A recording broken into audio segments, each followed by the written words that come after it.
Intro again. Yuk, assalamualaikum warahmatullahi wabarakatuh. Video MFG hari ini buat temenin sahur atau ngabuburitnya kalian, kita bakal ngebahas sesuatu yang lebih teknikal, yaitu pengenalan terhadap tuning software Tuner Studio. Kenapa pakai Tuner Studio? Karena isinya Zebra memang supportnya pakai Tuner Studio. So buat kalian yang pengen tahu, kalian tonton video sampai selesai. Tapi kalau kalian yang kurang suka dengan sesuatu hal yang teknikal seperti ini, lebih baik kalian ganti aja channel yang lain atau video lain, terserah, karena itu hak kalian. Jangan lupa tekan tombol subscribe-nya dulu kalau kalian belum. Ya, masuk intro.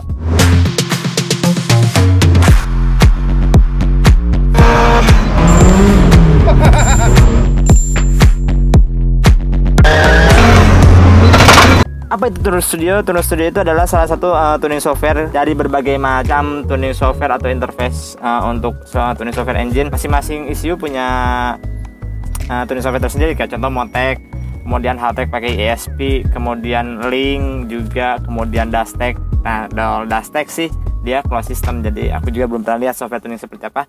Semua orang bisa download. Kalian pun yang nggak punya ECU yang kompatibel, kalian bisa download. Di situ ada contohnya, jadi kalian bisa coba lihat-lihat iseng-iseng. ESP dari Haltech juga sama, kalian bisa download walaupun nggak punya ECU-nya. Kemudian dari Link juga sama.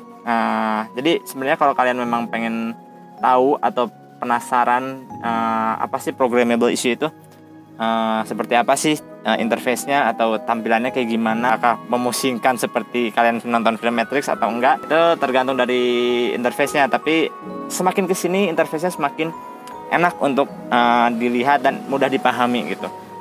Sudah banyak dalam bentuk, terutama dalam hal mapping dalam bentuk 3D, itu enak banget untuk kita paham gitu. Nah, sebelum kita mulai, aku mau disclaimer dulu. Aku bukan seorang tuner engine profesional, bukan juga seorang atau tuner profesional atau engine tuner profesional. So, apa yang saya liatin sekarang ini, apa yang aku liatin sekarang ini hanya dasarnya saja, hanya sekilasnya saja. Jadi kalian yang nonton ini lakukan dengan resiko kalian sendiri. Oke? Ya. Sekarang kita masuk ke laptop. Oke. Nah, masuk ke laptop. Gimana caranya? Zoom. Oke, nah sekarang sudah terlihat di layar kalian. Ini adalah tampilan pertama dari Tuner Studio. Kita harus buka dulu project. Kita pakai projectnya si Zebra aja.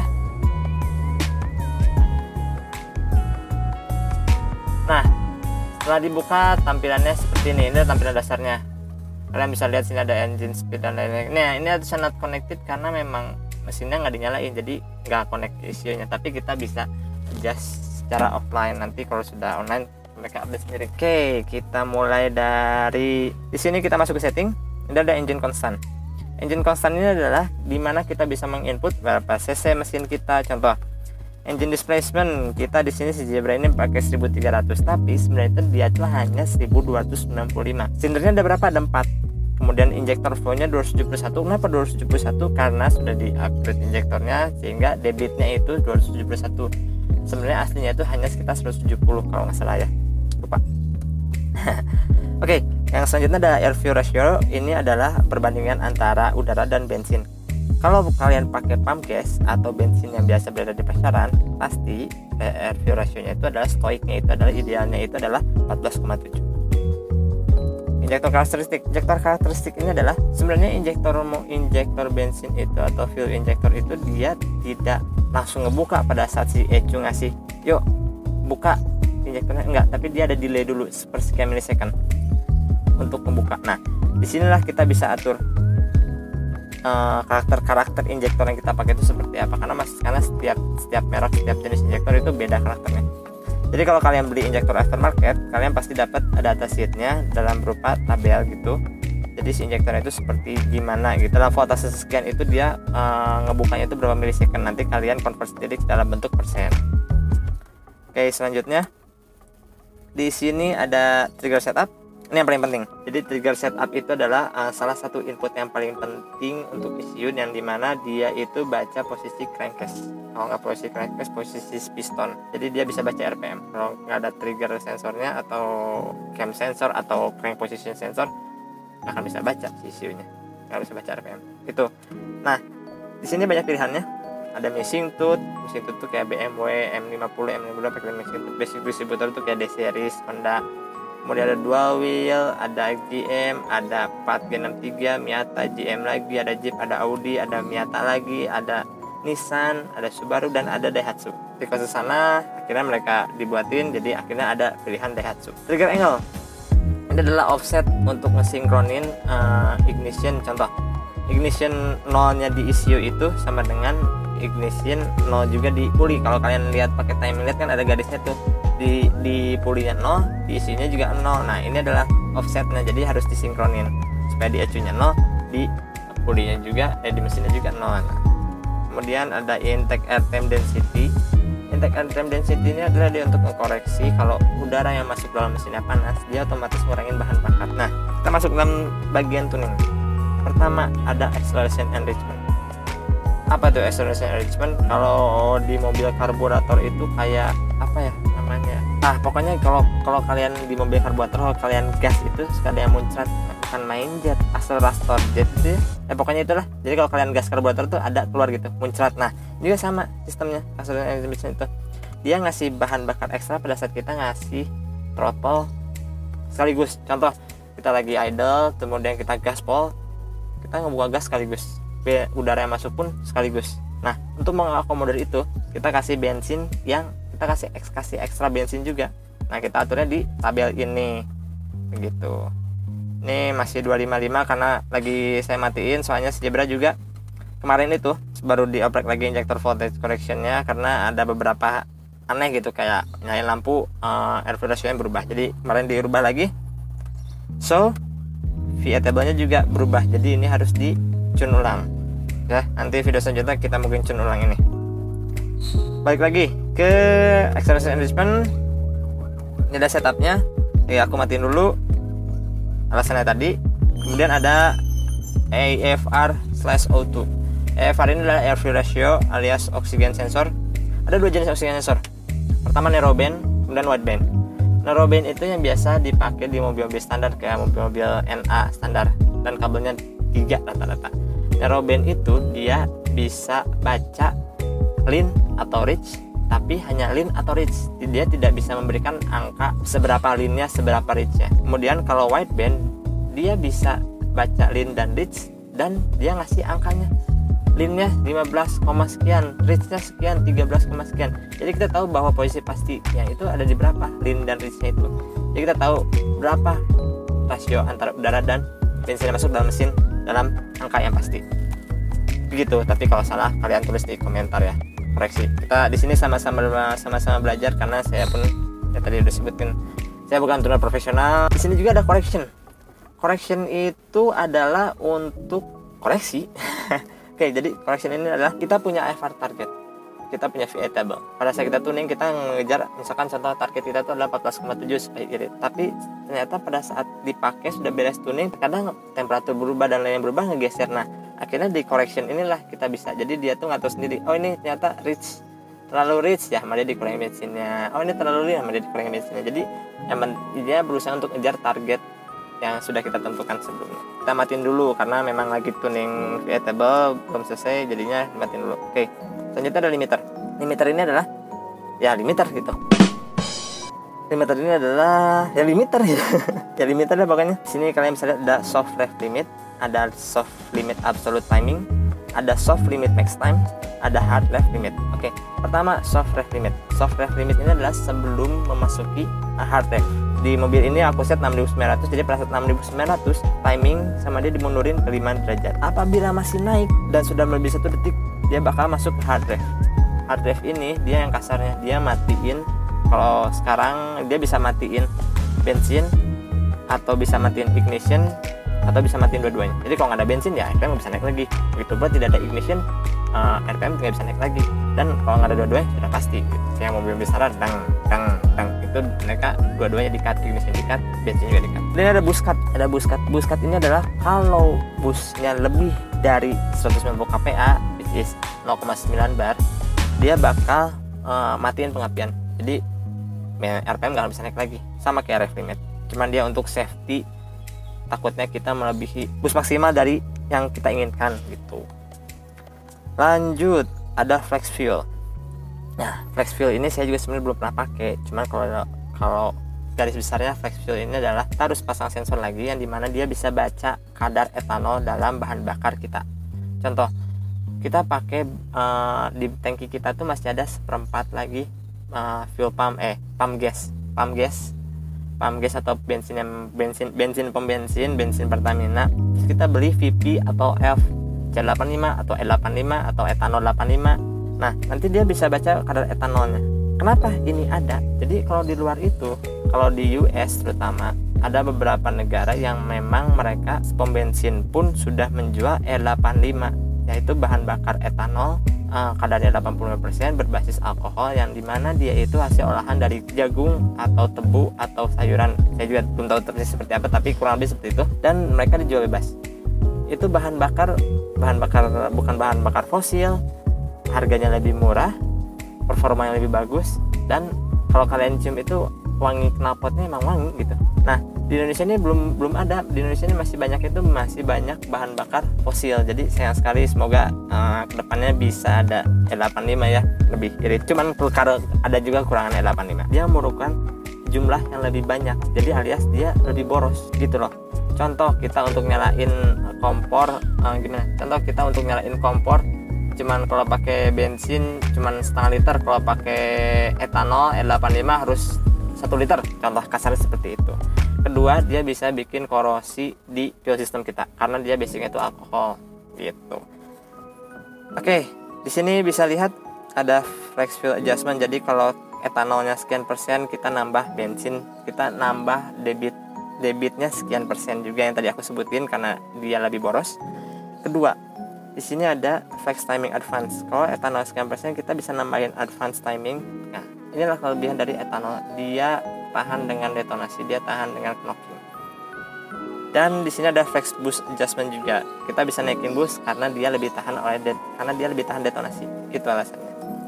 Oke, cukup dengan flex fuel. Kita lanjut ke V8. Ini yang lebih sering kita oprek gitu. Hampir setiap saat kita buka pasti oprek ini. Oke, V8 ini adalah seberapa banyak bensin yang kita masukin dalam mesin ya.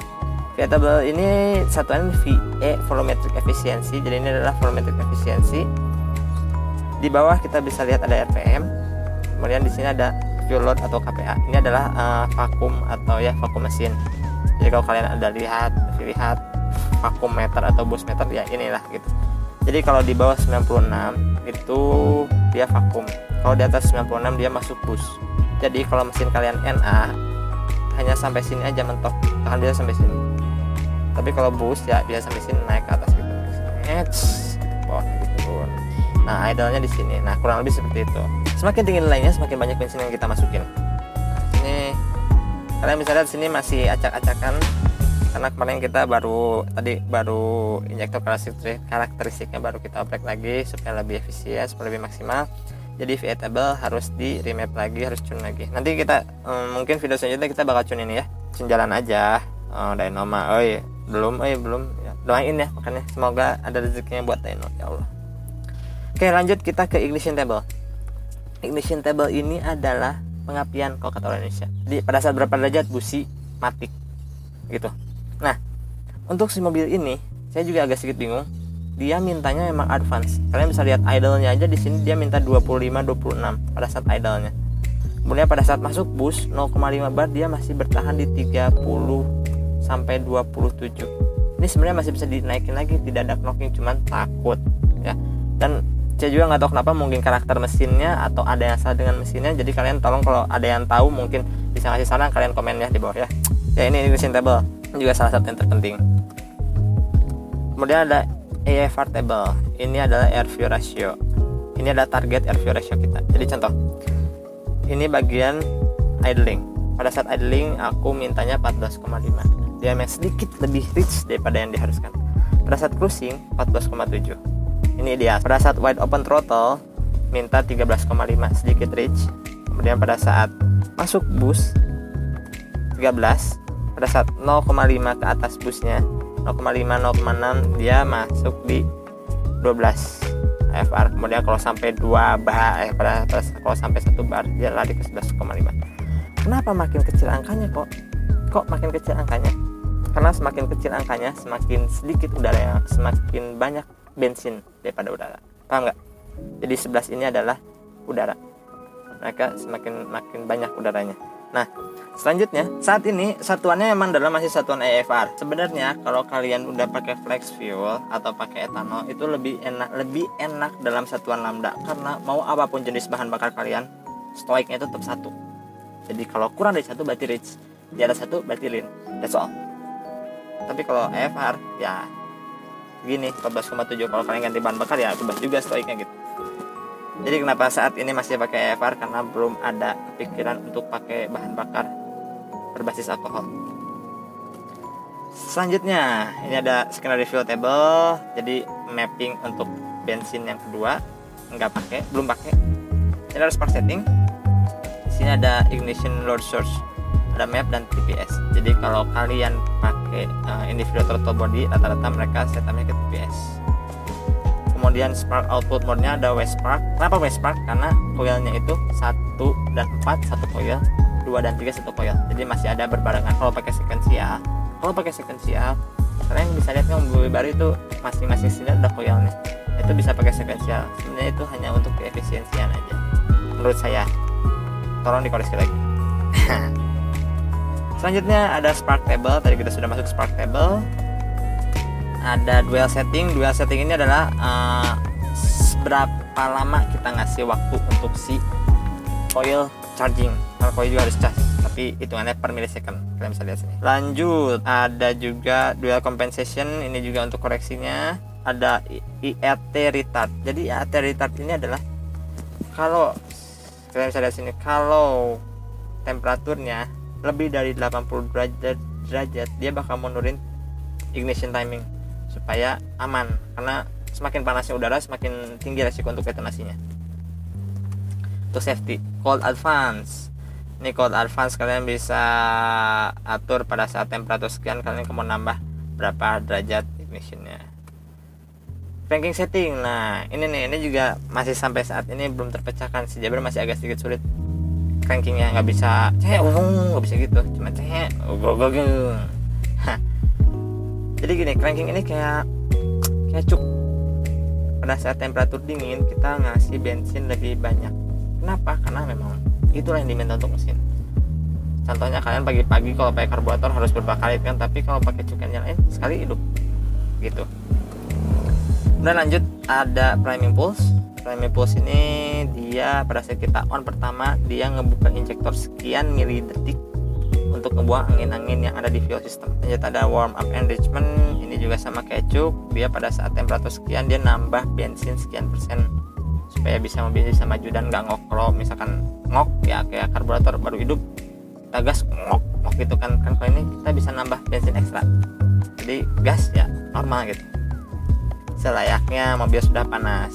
Tapi tidak disarankan, mendingan tunggu sebentar 1 menit 3 menit mah daripada ya. Kemudian ada after start enrichment. Jadi ini pada saat beres hidup dia ngasih bensin ekstra selama beberapa detik juga. Jadi multiply dari warm up enrichment, dari cranking, dari after start enrichment itu multiple.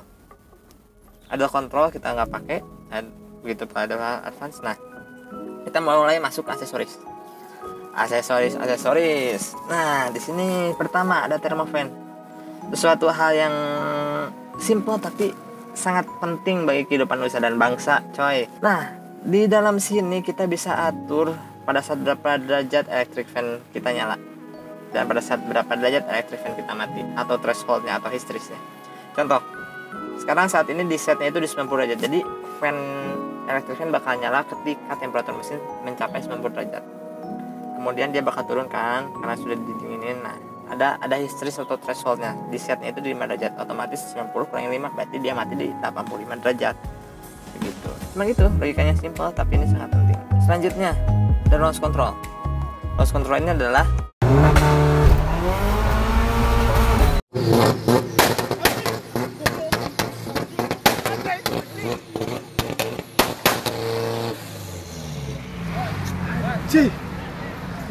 nah kayak video tersebut. Jadi kita mau gaspol gimana pun RPM bakal ketahan begitu. Ini ada flat shift, ada launch control, ada flat shift. Flat shift ini adalah jadi kalian kalau ganti gigi nggak usah angkat kopling, nggak usah angkat gas, gaspol aja gaspol. Ini udah lewat 5.500, ini di setnya di 5.500 ya, udah lewat 5.500 atau di 6.000 atau 6.200, injek kopling dia RPM turun sendiri. Karena apa? Karena timingnya dimundurin, jadi si mesin nggak ada tenaga untuk naik lagi. Timing dimundurin, RPM turun, ada kesempatan kita, karena si gearboxnya udah longgar tuh, udah tidak ada torsi, udah tidak ada tekanan, kita ada kesempatan untuk ganti lepas saya kopling, naik lagi RPM-nya gitu. Keunggulannya apa? Boost yang terbuang sedikit, karena kita nggak lepas gas, berarti blow off nggak ngebuka, berarti masih ada boost tuh, jadi boostnya lebih instan itu. Terus shifting lebih cepat, itu launch control dan flat shift. Selanjutnya adalah fuel pump. Ini buat setting fuel pump prime duration, jadi pas kita on suka nyalakan mati. Nah itu prime durationnya, di set 4 detik biar ngebuang angin dulu baru kita starter. Nitro, ini ada nitro control, nitros control yang belum kita pakai. Mana coy pakai nitro, paling Zebra ke pasar doang. Nah ini ada boost control. Boost control ini adalah keran elektrik. Boost control ini adalah ya untuk mengatur boost. Jadi Zebra ini sudah pakai electronic boost control. Jadi kalau mau naikin boost atau ngurangin boost dari sini, nggak perlu diputar-putar pakai keran. Kalian kalau nggak tahu apa itu boost control, kalian bisa googling atau lihat di YouTube boost control, karena kalau aku jelasin lumayan panjang, nambah durasi lagi. Ya, please. VVT control. Nah, mobil ini VVT itu adalah variable for timing. Mobil ini tidak ada VVT-nya, tapi VVT-nya kenapa nyala? Nah, VVT-nya, output dari VVT ini aku pakai untuk shift light. Kalau kalian pernah lihat di video-video sebelumnya, Zebra suka ada shift light warna putih. Nah itu dari VVT ini. Main kan nggak perlu beli shift light lagi. Oke, aduh udah nih, kalau ada minum enak nih. Lupa kan puasa. Sambil ngabuburit, tapi kalau ngomong terus ya haus juga sih. Nah selanjutnya ada tacho output. Ini kita nentuin pin out untuk tachometer kita.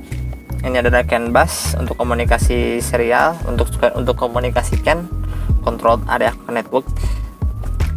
Nah ini adalah local auxiliary input. Ini kalian kepake untuk kalau kalian mau pakai sensor eksternal, air pressure, fuel pressure, temperatur, kalian aturnya di sini untuk adjust pinnya. Ya di sini ada 3D tuning table, ini ada fuel table, kemudian dalam bentuk 3D ya, jadi lebih enak terlihatnya. Kemudian ada spark juga dalam bentuk 3D, lebih enak warna putih sih, silau coy. Nah ini ada hardware testing. Ini hardware testing ini pada saat kalian baru ngerakit wiringnya, lebih baik kalian hardware testing dulu ya. Oke, selanjutnya kita masuk ke interface utamanya, yaitu ada Gauge cluster, ada diagnostic high speed logger, ada tune analyze live, dan ada notes. Di Gauge cluster ini ada juga beberapa, jadi kalian bisa desain sendiri ya. Ini tuner studionya itu ada 3 jenis. Ada yang light, free, stage 1, stage 2. Berbayar stage 1, berbayar stage 2 ya. Nah aku pakainya stage 1. Dia kelebihannya ada satu, tune analyze live, itu yang paling major. Kemudian kita bisa desain dashboard kita gitu. Kita bisa desain ini gambar sendiri terserah. Itu kelebihannya sih. Sisanya ya kurang lebih sama. Jadi kalian download tuner studio yang lain pun kalian masih bisa tuning ECU kalian. Tapi ada beberapa fitur yang memang tidak disediakan gitu. Oke, dah. Sebelum itu kita coba dulu hidupin ya. Nah ini adalah fuel pump prime 4 detik. Udah connect ECU.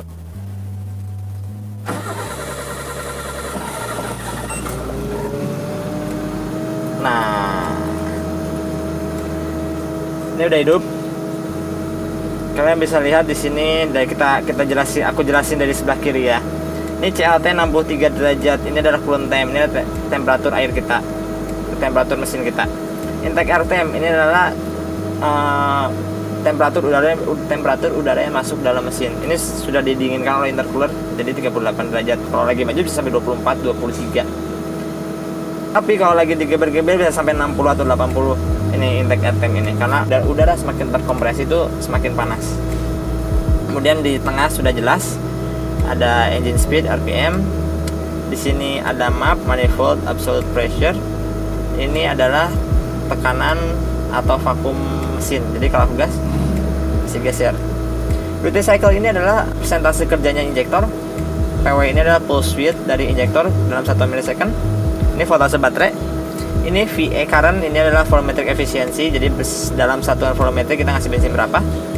Ini fuel pressure, ini ignition timing sekarang 25 derajat. Ini ada oil pressure 62 psi. Ini ada exhaust gas correction yang tadi yang ini nih. Nah, si ini tapi kan dimatiin jadi tidak ada koreksi. Ini ada lambda, tadi sudah aku jelasin. Kalau kalian pakai etanol atau flex fuel lebih enak lihatnya itu pakai satuannya tuh lambda, karena mau bagaimanapun, mau apapun bahan bakar kalian, stoichiometriknya tetap satu. Di atas satu itu lean, di bawah satu itu rich. Di sini ada boost. Sebenarnya satuannya sama kayak map, tapi map ini dia satuan dalam satuan KPA, kilopascal. Kalau boost aku setup dalam satuan PSI, lebih mudah dimengerti sih. Jadi kalau wide open throttle nol, tuh nol kan. Nah, di bawah sini ada kurva airflow ratio, jadi bisa kelihatan historinya. Ini adalah duty cycle, ini exhaust gas connection, dan ini acceleration enrichment tadi dimatiin juga. Ini ada TPS, ini indikator WUE, warm up enrichment, kemudian ada ASE, after start enrichment off, karena kan cuma 4 detik atau berarti gitu. Ini TPS, posisi gas. Ini ya sama kayak tadi, cuman dalam bentuk angka supaya mudah dilihat. Kalau kita geser, ini ada gauge yang kedua, ini ada gauge yang ketiga. Tergantung gimana kalian mau nge-set up apa lebih enak. Nah, di sini ada Tune Analyze Live. Ini salah satu kelebihan dari Android Studio versi berbayar stage 1. Jadi, ini dia bisa nge-adjust VA sesuai dengan AFH target kita. Contoh, sekarang air fuel rasionya itu 13,5 ya. Tapi kondisi masih dingin ya, masih 81 derajat. Aku ini kalau kalian mau tuning itu sudah operating temperature. Dia masih 13,3 derajat, 13,3 terus turun 13,2, sedangkan targetnya itu adalah 14,5.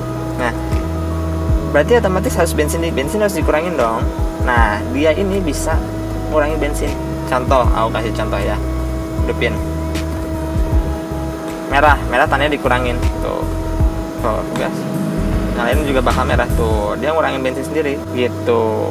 Nanti mungkin video selanjutnya aku bakal ngebahas ini sambil kita remap atau retune via turbine si Zebra, karena ini bahaya sekali. Nah, sekarang udah jadi 14,8 kan, kurang nih terlalu lean ya, sampai jalan sih. Oke, gitu aja. Kita keliling sekali ya, biar kalian bisa lihat. Kita keliling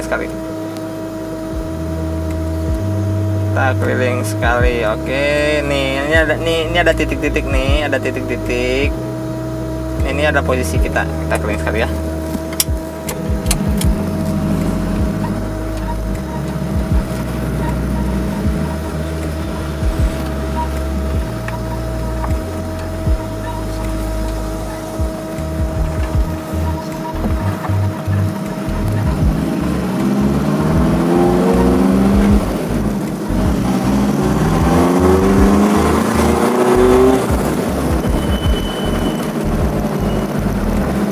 Kalian bisa lihat kan, si titik-titiknya itu gerak-gerak. Si titiknya itu gerak-gerak sesuai dengan RPM dan load.